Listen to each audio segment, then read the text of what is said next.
Sup Squares, and welcome to episode 4 of my Wonder Wheel series, where we spin the wheel and let the wheel decide what game I play that's available on the NSO online. This episode I tackled Doomsday Warrior. I've never played this game before when I got the game, so this is a completely brand new game that we never even heard of it. The game was released in 1992 for the Super Nintendo. So the controls are pretty simple. It's just your standard fighting game, nothing crazy. As far as the controls go, it's basically your standard fighting game. It's a 2D plain Minecraft, Mortal Kombat style fighter, essentially. The only difference is the controls in this game are pretty simple. You only have your A and B button to attack, and then jump. That's it. There's really no other. This game is this fighting game is very basic. I mean, it's controls and combos. There's not even combos. It's literally just punching, kicking, and dodging. That's all it is. I don't think you can even block if I'm correct. So it is very basic.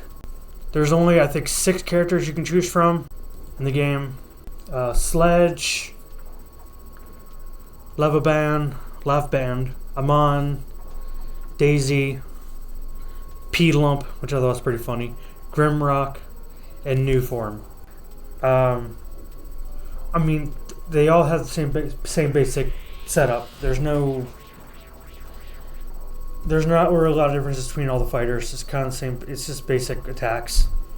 A story, basically,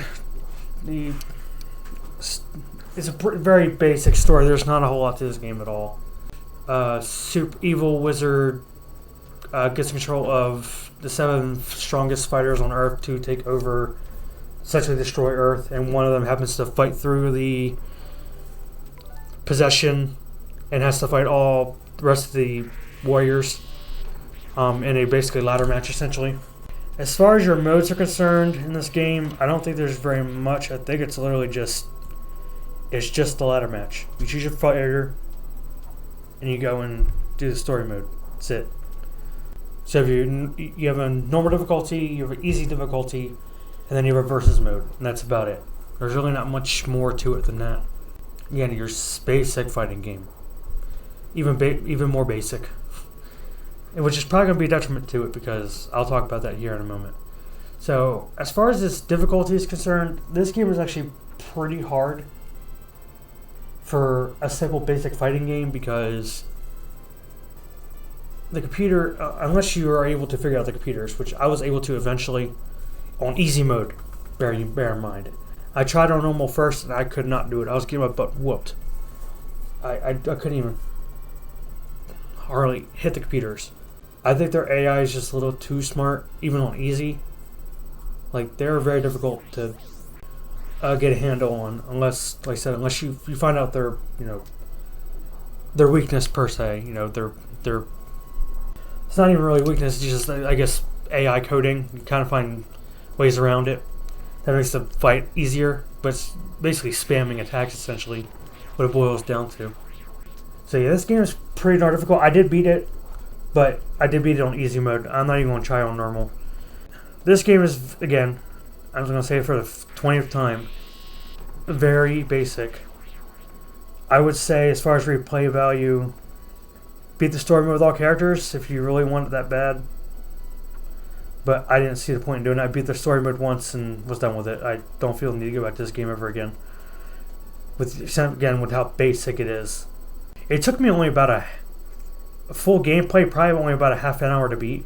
Playing it on easy mode and doing it with one character. So, and that's basically how you beat the game. You beat the game by doing the ladder match.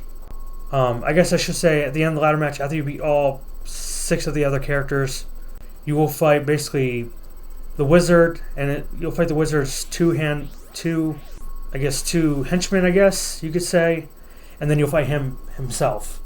So I guess there's 3 extra battles at the end, but again, it boils down to the same crap. It's just trying to find the way to manipulate the AI so you can actually win, because that's the only way I found out that. Way I could find out I could win, which is essentially cheesing the game. There is another thing in this game that I did find somewhat interesting, but again, it really didn't do much to make the gameplay any better. So as you're playing the ladder matches, you can actually increase your, you can basically increase your stats, your punching, kicking, jumping, health, and stuff like that. So I guess you probably do get stronger as the game goes along, but I personally didn't notice it at all. I didn't notice the difference in my damage output or even my health, especially when it gets to like the final 3 fights, because they're boss characters. They're supposed to be a little more stronger, kind of like Shao Kahn in Mortal Kombat. You know, he's supposed to be extra strong, so he's more difficult to beat. As far as a verdict out of 10, I mean, I did enjoy playing it for the half an hour that I did, but again, I wouldn't really ever go back to it. It's again very basic. 5 out of 10, okay, I guess is the word I would use. I know 6 is like fair, like 6 is kind of like, I can take it or leave it. 5 is kind of like a little tad below that. Like, it does have a lot of issues, you know, as far as like just being too simple and difficult. And as far as tiering it, I'll put it in D.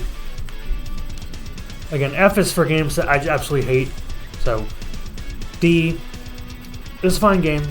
It was a little disappointing. So D for disappointing. So like, comment, subscribe, share, and stay square. And we'll spin the wheel, see what we get.